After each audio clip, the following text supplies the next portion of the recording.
എല്ലാവർക്കും നമ്മളുടെ പുതിയൊരു വീഡിയോയിലേക്ക് സ്വാഗതം. എല്ലാവരും സുഖമായിട്ടിരിക്കുന്നു വിശ്വസിക്കുന്നു. അതുപോലെ തന്നെ ഞങ്ങളും ഇവിടെ സുഖമായിട്ടിരിക്കുന്നു. അപ്പോൾ ഇന്ന് നമ്മൾ ഒരു ബീഫ് കറിയാണ് വെക്കാൻ പോകുന്നത്. അതുപോലെ തന്നെ നമുക്ക് ആ ബീഫിനകത്തുനിന്ന് കുറച്ചെടുത്തൊരു കട്ട്ലേറ്റ് ഉണ്ടാക്കാമെന്ന് വിചാരിച്ചിട്ടുണ്ട്. അപ്പോൾ അത് രണ്ടാണ് ഇന്ന് നമ്മൾ ചെയ്യുന്നത്. പിന്നെ ചോറും കറികളും ഒക്കെ കുറച്ച് ഇരിപ്പുണ്ട്, അതുകൊണ്ട് വെക്കണ്ട. പിന്നെ ഇവിടെ ശനിയാഴ്ച ഉച്ച കഴിഞ്ഞ് തൊട്ട് ഇവർക്ക് ലീവാണ്. അപ്പോൾ ശനിയും ഞായറും തിങ്കളും ലീവാണ്. അപ്പോൾ ഇവിടെ പെരുന്നാളിൻ്റെ അവധിയാണ്. അത് കാരണം ഇനിയിപ്പോൾ നമുക്ക് വെളുപ്പിന് എഴുന്നേറ്റൊന്നും ചെയ്യേണ്ട കാര്യം 2 ദിവസത്തേന് വരത്തില്ല. 2 ദിവസത്തേന് എനിക്കും അതുകൊണ്ട് വെളുപ്പിന് എഴുന്നേക്കേണ്ട കാര്യമില്ല. പിന്നെ കുറച്ച് താമസിച്ച് എഴുന്നേറ്റാൽ മതി. പിന്നെ രാവിലെ വെളുപ്പിന് എഴുന്നേറ്റ് നമ്മൾ പണികളൊക്കെ ചെയ്യുവാണെങ്കിൽ നമുക്ക് പണികളൊക്കെ പെട്ടെന്ന് തീരും. എല്ലാം അടുക്കും ചിട്ടയായിട്ട് ചെയ്ത് കഴിഞ്ഞാൽ പിന്നെ വൈകുന്നേരം നമുക്ക് എന്തെങ്കിലും ചെയ്താൽ മതിയല്ലോ. അല്ലെങ്കിൽ പിന്നെ നമ്മൾ എഴുന്നേറ്റ് പതുക്കെ വന്ന് എല്ലാം ഒരു ലാഗടിച്ച് ഓരോന്ന് പതുക്കെ ചെയ്ത് വരുമ്പോഴത്തേനും ഒരു ദിവസം കൊണ്ടൊക്കെ ആയിരിക്കും പണികൾ തീരുന്നത്. പിന്നെ അവർ ഉള്ളതുകൊണ്ട് അവരോട് കുറച്ച് നേരമൊക്കെ പോയി ഒന്ന് വർത്താനം പറയും, കുറേ നേരം ഫോണിലൊക്കെ നോക്കും. അതിന് ശേഷം ഇടയ്ക്കൊന്ന് വന്ന് എന്തെങ്കിലുമൊക്കെ ചെയ്യും. അങ്ങനെയുള്ള അവധി ദിവസങ്ങളിലൊക്കെ അങ്ങനെയാണേ. അപ്പം ചൂട് കാരണം എല്ലായിടത്തും പോകുന്നുണ്ടോ എന്നൊന്നും അറിയത്തില്ല, വെളിയിലോട്ടേ ഇറങ്ങുന്നുണ്ടോ എന്ന് അറിയത്തില്ല. നല്ല ചൂടല്ലേ, അപ്പോൾ പകല് വല്ലയിടത്തും പോകാൻ പറ്റുമോ എന്നറിയത്തില്ല. പിന്നെ അങ്ങനെയൊക്കെയാണ് കാര്യങ്ങൾ. അപ്പോൾ അതുകൊണ്ട് ഇന്ന് ഞാനൊരു ബീഫ് കറി വെച്ചിട്ട് കട്ട്ലേറ്റും ഉണ്ടാക്കാം. നാളെ ഇപ്പോൾ ഉച്ചയാകുമ്പോൾ ഒരു ചോറുണ്ണാനായിട്ട് വരും. ചിലപ്പോഴാണെങ്കിൽ മാത്രം ചോറ് കൊണ്ടുപോയാൽ മതി, അല്ലെങ്കിൽ ഉച്ചയ്ക്ക് വരും. അതുകൊണ്ട് നാളെ വെളുപ്പിന് എഴുന്നേക്കണമെന്ന് അറിയത്തില്ല. അപ്പം അങ്ങനെയൊക്കെയാണ് കാര്യങ്ങൾ. അപ്പം നമുക്ക് എങ്ങനെയാണ് ഈ ബീഫ് കറി ഉണ്ടാക്കുന്നത്, അതുപോലെ തന്നെ ഈ ബീഫ് കട്ട്ലേറ്റ് എങ്ങനെയാണ് ഉണ്ടാക്കുന്നത് നോക്കിയിട്ട് വരാം. അപ്പോൾ നമുക്ക് നമ്മുടെ വീഡിയോയിലേക്ക് പോകാം. വീഡിയോ കണ്ടുകൊണ്ടിരിക്കുന്ന സമയത്ത് നിങ്ങൾക്ക് എൻ്റെ ചാനൽ ഇഷ്ടപ്പെടുകയാണെങ്കിൽ ഒന്ന് സബ്സ്ക്രൈബ് ചെയ്യാനും ലൈക്ക് ചെയ്യാനും ഷെയർ ചെയ്യാനും കമൻറ്റ് ചെയ്യാനും മറക്കരുത്. അതുപോലെ തന്നെ സബ്സ്ക്രൈബ് ചെയ്യാതെ ആരെങ്കിലും കാണുന്നുണ്ടെങ്കിൽ പ്ലീസ് ഒന്ന് സബ്സ്ക്രൈബ് ചെയ്ത് സപ്പോർട്ട് ചെയ്യണേ. ഒന്ന് വീഡിയോ സ്കിപ്പ് ചെയ്യാതെ മുഴുവൻ കണ്ടൊന്ന് സപ്പോർട്ട് ചെയ്ത് തരണേ. ഇത്രയൊക്കെ ഉള്ളൂ. ഒന്ന് നമുക്ക് വീഡിയോയിലേക്ക് പോകാവേ.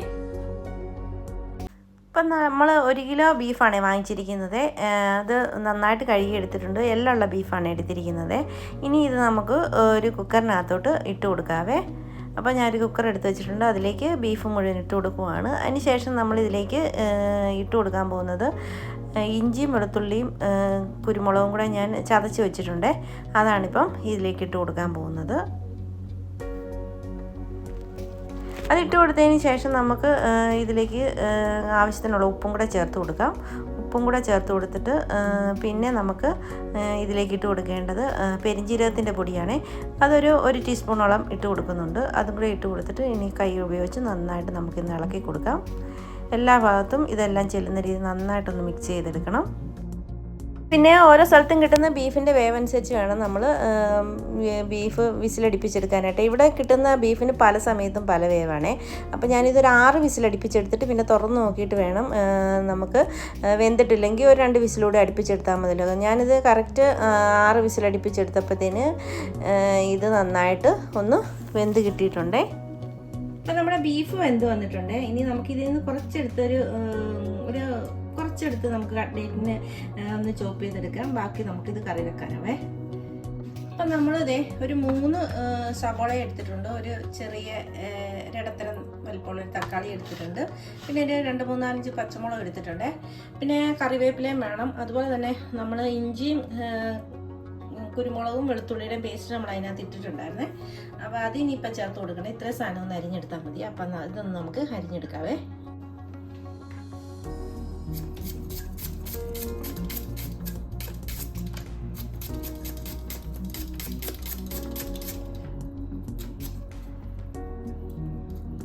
എനിക്ക് സവോള ഇങ്ങനെ അരിഞ്ഞെടുക്കുന്നതാണ് എളുപ്പം. കട്ടിംഗ് ബോർഡ് വെച്ച് അരിഞ്ഞ് കഴിഞ്ഞാൽ എൻ്റെ കൈ ചിലപ്പോൾ മുറിയും. അതിന് എനിക്ക് സ്പീഡ് കിട്ടത്തില്ല. ഇങ്ങനെ അരിയണം നമുക്ക് പെട്ടെന്ന് അരിഞ്ഞെടുക്കുക. എല്ലാ കറിക്കുള്ള പച്ചക്കറിയും ഞാൻ ഇങ്ങനെയാണ് അരിഞ്ഞെടുക്കുന്നത്. ചോപ്പറിനകത്തിടേണ്ടത് മാത്രമേ ചോപ്പറിനകത്തിട്ട് അരിയത്തുള്ളൂ. അല്ലാത്തൊക്കെ ഇങ്ങനെയാണ് അരിഞ്ഞെടുക്കുന്നത്.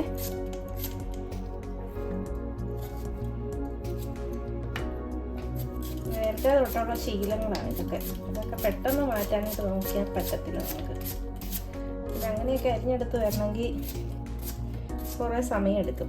പെട്ടെന്നുള്ള കാര്യങ്ങളൊന്നും നടക്കത്തില്ല. ഒരു 3, 4 പച്ചമുളക് ഇട്ടിട്ട് നമുക്കിതെല്ലാം ഒന്ന് വഴറ്റിയെടുക്കാം.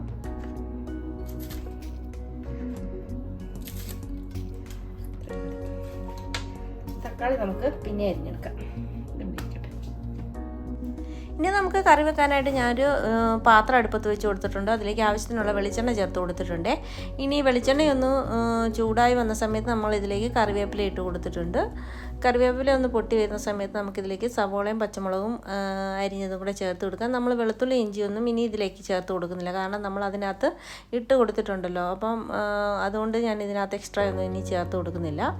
അപ്പോൾ ഇത് നന്നായിട്ട് ഇളക്കി കൊടുക്കാം. അതിന് ശേഷം നമുക്കിതിലേക്ക് ഉപ്പ് ഇച്ചിരി ഇട്ട് കൊടുക്കണം.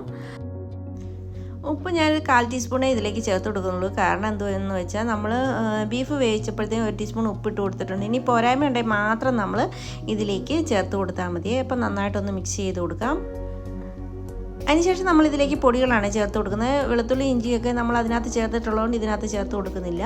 ഇനി ഇതിലേക്ക് ഒരു 2 ടീസ്പൂൺ മല്ലിപ്പൊടിയും 2 ടീസ്പൂൺ മുളക് പൊടിയും 1/2 ടീസ്പൂൺ മഞ്ഞൾപ്പൊടിയും കൂടെ ഇട്ട് കൊടുത്തിട്ടുണ്ട്. ഇനി നന്നായിട്ട് ഇതൊന്ന് മിക്സ് ചെയ്തെടുക്കണം. ഈ പൊടികളുടെ എല്ലാം പച്ചച്ചവ ഒന്ന് മാറുന്നവരെ, ഒരു മൂത്ത മണം വരുന്നവരെ നമുക്ക് നന്നായിട്ടൊന്ന് വറുത്തെടുക്കണം. വറുത്തെടുത്തതിന് ശേഷം വേണം നമുക്ക് ഇതിലേക്ക് ഇനി തക്കാളി ചേർത്ത് കൊടുക്കാനായിട്ട്. ഇപ്പോൾ ഏകദേശം ഒന്ന് മൂത്ത് വന്നിട്ടുണ്ട്. ഈ സമയത്ത് നമുക്കിതിലേക്ക് തക്കാളി ഇട്ട് കൊടുക്കാം. തക്കാളി ഇട്ട് കൊടുത്തിട്ട് നന്നായിട്ടൊന്ന് ഇളക്കി മിക്സ് ചെയ്യാം. മിക്സ് ചെയ്തിട്ട് തക്കാളി വെന്തുടഞ്ഞൊന്നും പോകട്ടെ. നമ്മളിനി ബീഫ് കുറച്ചുകൂടെ ഒന്ന് ഇതിനകത്തിട്ടൊന്ന് വേവിക്കുന്നുണ്ട്. അപ്പോൾ ആ സമയത്ത് ഇതെല്ലാം സെറ്റ് ആയിക്കോളും. പിന്നെ അതിൻ്റെ കൂടെ തന്നെ നമ്മൾ 1 ടീസ്പൂണോളം മീറ്റ് മസാല നമ്മൾ കടയിൽ നിന്ന് വാങ്ങിക്കുന്നതാണ് ഇട്ട് കൊടുത്തിരിക്കുന്നത്. ഇനി ഇതും കൂടി ഒന്ന് മൂത്ത് വരണം. അതിൻ്റെ ആ ഒരു പച്ചമണമൊക്കെ മാറി മൂത്ത മണം വരുന്ന സമയത്ത് നമ്മൾ വേവിച്ച് വെച്ചിരിക്കുന്ന ബീഫ് നമുക്കിതിലേക്ക് ചേർത്ത് കൊടുക്കാം. അപ്പോൾ ആ വെള്ളം കൂടെ കൂട്ടിയാണ് ഞാൻ ഒഴിച്ചു കൊടുക്കുന്നത്. അതും കൂടി ഒഴിച്ചു കൊടുക്കുമ്പോഴാണ് നമ്മുടെ ബീഫ് കറിക്ക് അടിപൊളി ടേസ്റ്റ് ഉണ്ടാകുന്നത്. പ്രത്യേകിച്ച് എല്ലുള്ള ബീഫ് ആകുമ്പോഴത്തേന് പ്രത്യേക ഒരു ടേസ്റ്റാണ് കഴിക്കാനായിട്ട്. അപ്പോൾ ഇതെല്ലാം കൂടെ നന്നായിട്ട് നമുക്കൊന്ന് മിക്സ് ചെയ്തെടുക്കാം. അതിന് ശേഷം നമുക്ക് ഇനി ഇതിലേക്ക് ചേർത്ത് കൊടുക്കേണ്ടത് നമ്മുടെ ഗരം മസാലപ്പൊടിയാണ്. ഞാൻ ഈ ബീഫ് കറി വെച്ചുകൊണ്ടിരുന്നപ്പോൾ നാട്ടിലൊക്കെ പണ്ട് ബീഫ് കറി വെക്കുന്ന കാര്യത്തെക്കുറിച്ച് ഓർത്ത്. കാരണം പണ്ടൊക്കെ മൺചട്ടിയിലാണല്ലോ ബീഫ് കറി വെക്കുന്നത്. അപ്പോൾ അടുപ്പയിലൊക്കെ വെച്ച് വേവിക്കും. കുക്കറൊന്നും ഇല്ലാത്ത സമയമായില്ലായിരുന്നു. അപ്പോൾ ഉണ്ടായിരുന്നോന്നറിയത്തില്ല. ഞാൻ എൻ്റെ ചെറിയ പ്രായത്തിലൊക്കെ കുക്കർ ഞങ്ങളുടെ വീട്ടിലൊന്നും ഇല്ലായിരുന്നു. അപ്പോൾ അടുപ്പയിൽ ഇങ്ങനെ വെച്ചാണ് ഉണ്ടാക്കിക്കൊണ്ടിരുന്നത്. അതും 1 കിലോ ബീഫൊക്കെയാണ് വിശേഷ ദിവസങ്ങളിലൊക്കെയാണ് വാങ്ങിക്കുന്നത്. അപ്പോൾ അതിനകത്ത് കുറച്ച് ഉരുളക്കിഴങ്ങൊക്കെ അരിഞ്ഞിട്ട്, അപ്പോൾ അതൊരു പ്രത്യേക ഒരു ടേസ്റ്റാണ് കറി വെക്കുന്നത്, വേകാനായിട്ട് നോക്കിയിരിക്കുന്നത് ഒക്കെ ഞാനൊന്ന് ഓർത്ത്. പക്ഷേ അന്നുണ്ടാക്കുന്ന കറികളുടെ രുചിയൊന്നും ഇന്നുണ്ടാക്കുന്ന ഒരു കറികൾക്കും കിട്ടാറില്ലെന്നാണ് എൻ്റെ അഭിപ്രായം. എല്ലാവർക്കും അങ്ങനെ തന്നെയാണോ എന്നറിയത്തില്ല. പണ്ട് കാലത്ത് കഴിച്ച ഫുഡിൻ്റെ ഒക്കെ ടേസ്റ്റ് ഇന്നും ഒരു കറി ഉണ്ടാക്കിയാലും നമുക്ക് കിട്ടാറില്ലെന്നാണ് എനിക്ക് തോന്നുന്നത്. പിന്നെ ഓരോ സമയത്തും ഓരോരോ രീതികളിലല്ലേ ജീവിക്കുന്ന മനുഷ്യൻ. അപ്പോൾ ആ രീതിയുമായിട്ട് പൊരുത്തപ്പെട്ട് പോവുക എന്നുള്ളത് മാത്രമേ ഉള്ളൂ. അപ്പോൾ ഞാൻ ബീഫ് എല്ലാം ഒന്ന് സെറ്റാക്കി കൊടുത്ത് ഞാൻ ഇടയ്ക്ക് ഉപ്പ് നോക്കുന്നുണ്ട്. എനിക്ക് എന്നിട്ടും എന്തൊക്കെയോ കുറവുകളുള്ള പോലെ തോന്നുന്നതാണ്. ഇടയ്ക്കിടയ്ക്ക് ഞാനിങ്ങനെ ഇളക്കി കൊടുത്ത് ഇടയ്ക്കൊന്ന് നോക്കുന്നുണ്ട് എന്തെങ്കിലും കുറവുകളുണ്ടോയെന്നേ. അപ്പോൾ എനിക്ക് മസാലയുടെ കുറവ് തോന്നി. അപ്പോൾ ഞാൻ ഇച്ചിരി ഗരം മസാലപ്പൊടി ഇട്ട് കൊടുത്തില്ല. അപ്പോൾ അതുകൂടി ഒന്ന് ഇട്ട് കൊടുക്കാമെന്ന് വിചാരിച്ച്. അപ്പോൾ അതും കൂടി ഒരു ടീസ്പൂണോളം ഞാൻ ഈ ചേർത്ത് കൊടുക്കുന്നുള്ളൂ. നമ്മൾ ഇതിനകത്തോട്ട് 1 ടീസ്പൂൺ പിന്നെ വാങ്ങിച്ച മസാലപ്പൊടിയും അതുപോലെ തന്നെ നമ്മുടെ പെരുജീരകത്തിൻ്റെ പൊടിയാണല്ലോ ഇറച്ചിക്കകത്ത് ചേർത്തിരിക്കുന്നത്. ഇനി ഇതിലേക്ക് നമുക്ക് നമ്മുടെ ഗരം മസാലപ്പൊടിയും കൂടി ഇട്ട് കൊടുക്കാം. ഇട്ട് കൊടുത്തിട്ട് നമുക്ക് നന്നായിട്ടൊന്ന് മിക്സ് ചെയ്ത് കൊടുക്കാം. അതിന് ശേഷം നമുക്ക് ഇതിനകത്തേക്ക് കുറച്ച് ഉപ്പിൻ്റെ കുറവ് തോന്നിയിട്ടുണ്ട്. ആ ഉപ്പും കൂടെ ചേർത്ത് കൊടുത്ത് നമുക്ക് ഒന്ന് ഇളക്കി കൊടുത്തിട്ട് മൂടി വെച്ച് ചെറുതീയിൽ നമുക്കിതൊന്ന് വേവിച്ചെടുക്കണം. അപ്പം അത് കഴിയുമ്പോഴത്തേന് നമുക്ക് മൂടി വെച്ചത് ചെറുതീയിൽ നമുക്ക് മൂടി വെച്ച് വേവിക്കാൻ വെച്ചതിന് ശേഷം ഈ അടുപ്പ് അങ്ങോട്ട് മാറ്റിയിട്ട് നമുക്ക് ഇപ്പുറത്തെ അടുപ്പിൽ തന്നെ നമുക്ക് ഉരുളക്കിഴങ്ങ് വേവിക്കാനായിട്ട് വെക്കണേ. നമ്മളിന്ന് കട്ട്ലേറ്റും കൂടി ഉണ്ടാക്കുന്നുണ്ടല്ലോ. അപ്പം അതിനുള്ള ഉരുളക്കിഴങ്ങും കൂടെ വേവിച്ച് വെക്കണം.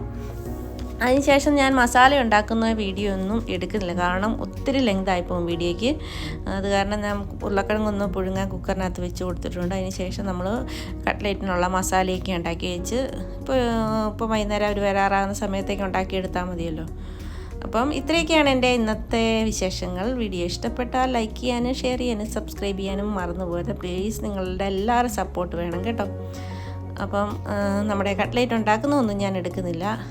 വീണ്ടും ഇതുപോലുള്ള ചെറിയ ചെറിയ കുക്കിംഗ് വീഡിയോസും വ്ലോഗ്സും ഒക്കെ ആയിട്ട് വരുന്നവരെ എല്ലാവർക്കും താങ്ക് യു.